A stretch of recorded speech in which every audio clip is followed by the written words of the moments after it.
السلام عليكم ورحمة الله وبركاته أبطال أولى إعدادي. النهاردة إن شاء الله هنبدأ فيديو جديد نشرح فيه يونت 7، وطبعا عايزين بداية جديدة الترم التاني عشان نجيب أعلى الدرجات. رب اشرح لي صدري ويسر لي أمري واحلل عقدة من لساني يفقه قولي. نبدأ إن شاء الله الريدنج النهاردة والنيو فوكاب مع يونت 7 ليسون 1 و 2. بسم الله. عنوان يونت 7 Reviving the Spirit of Civilization. طبعا Reviving the Spirit يعني إحياء روح الحضارة. عندي كلمة Reviving معناها إحياء، the Spirit معناها روح، Civilization معناها الحضارة. نبدأ النيو فوكاب.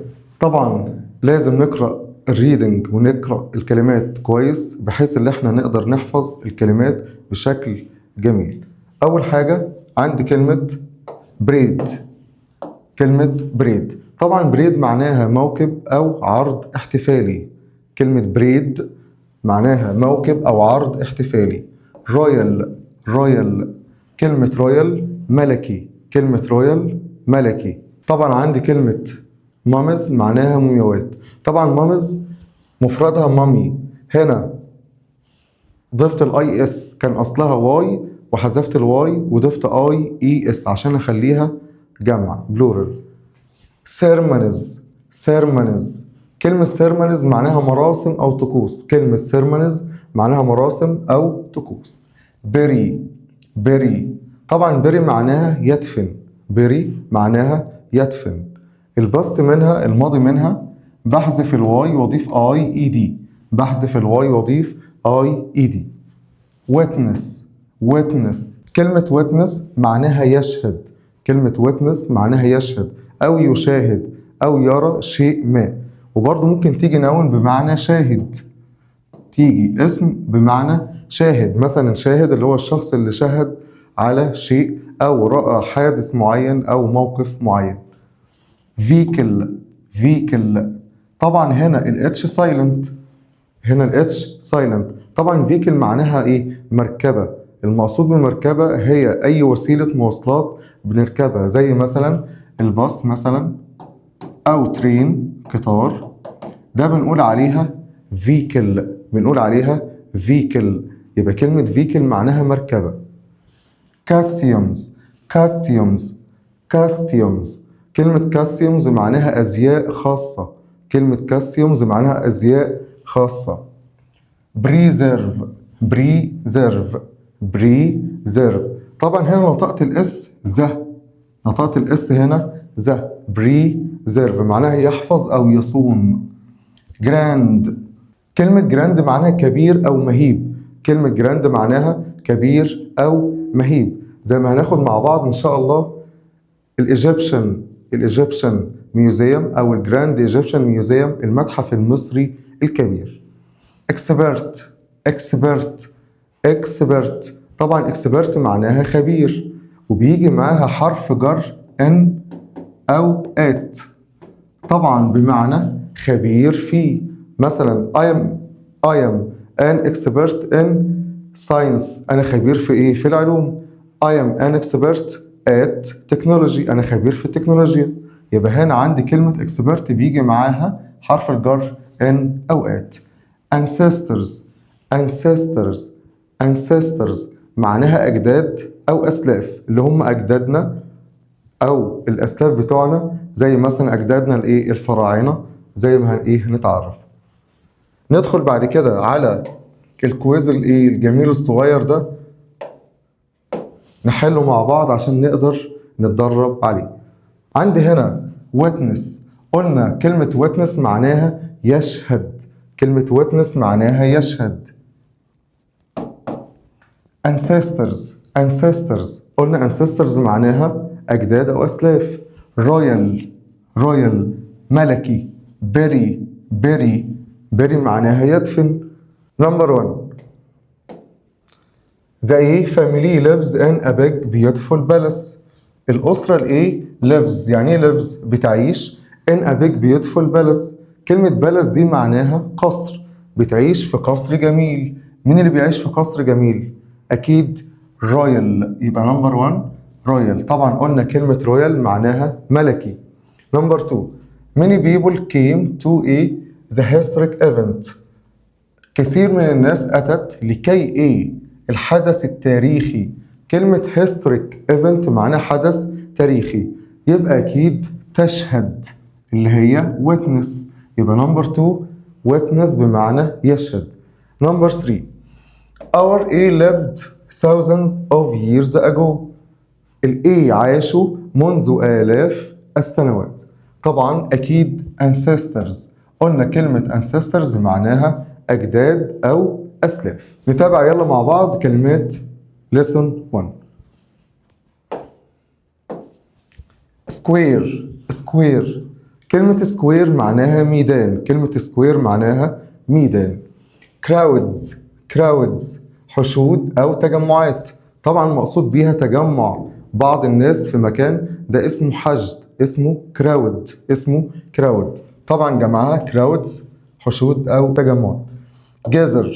gather يتجمع أو يحتشد. gather. gather الماضي منها gathered وضيف لها ed. pharaohs. خلي بالكوا بقى من الكلمة اللي جاية دي عشان مهمة جدا. pharaohs. pharaohs هنا نطقت البي اتش نطقتها اف. pharaohs.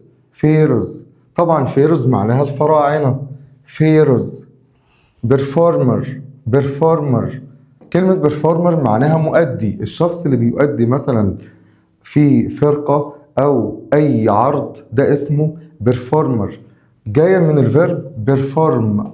طبعا perform معناها يؤدي. كلمة perform معناها يؤدي. كلمة perform معناها يؤدي.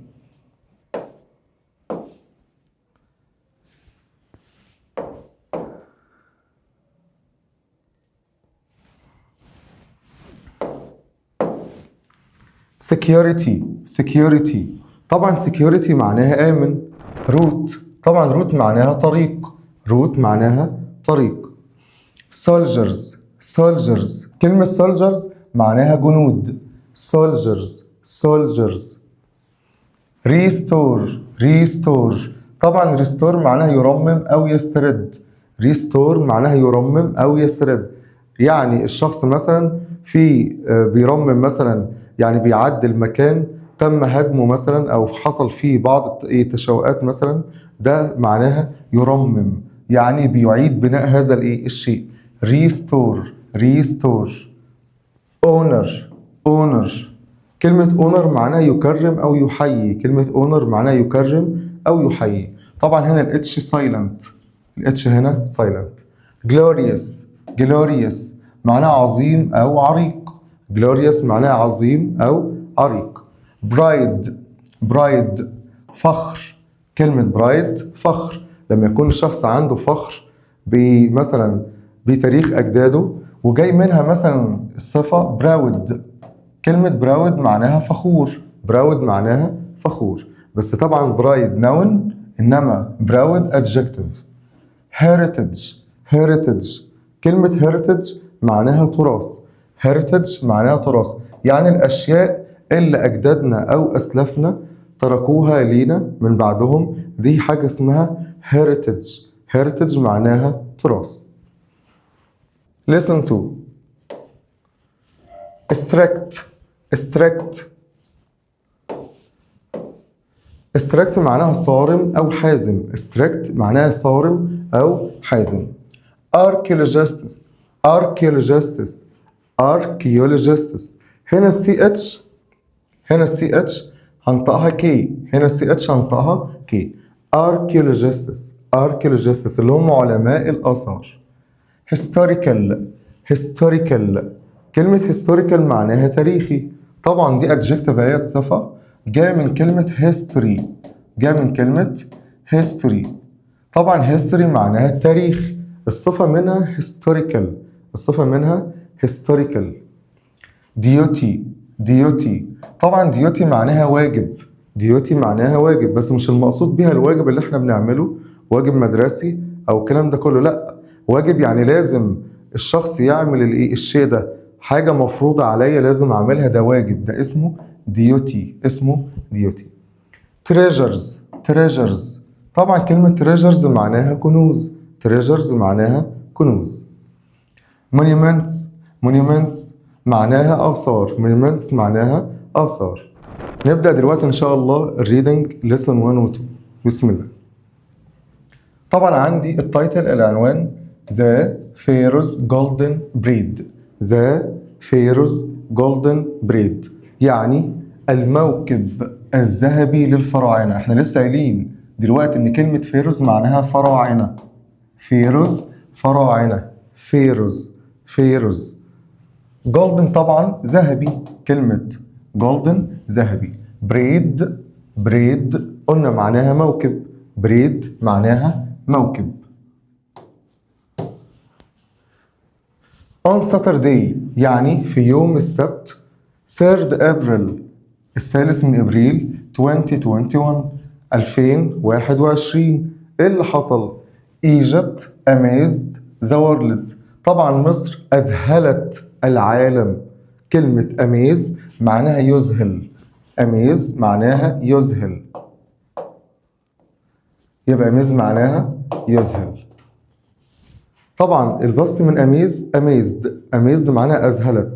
طبعا مصر إيه؟ أذهلت the world العالم كله with once in a lifetime event يعني أذهلت العالم كله بحدث يحدث مرة واحدة في العمر. إيه بقى الإيفنت ده؟ طبعا كلمة event معناها حدث. the move.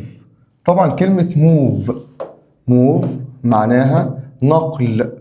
كلمة move معناها نقل أو تحريك.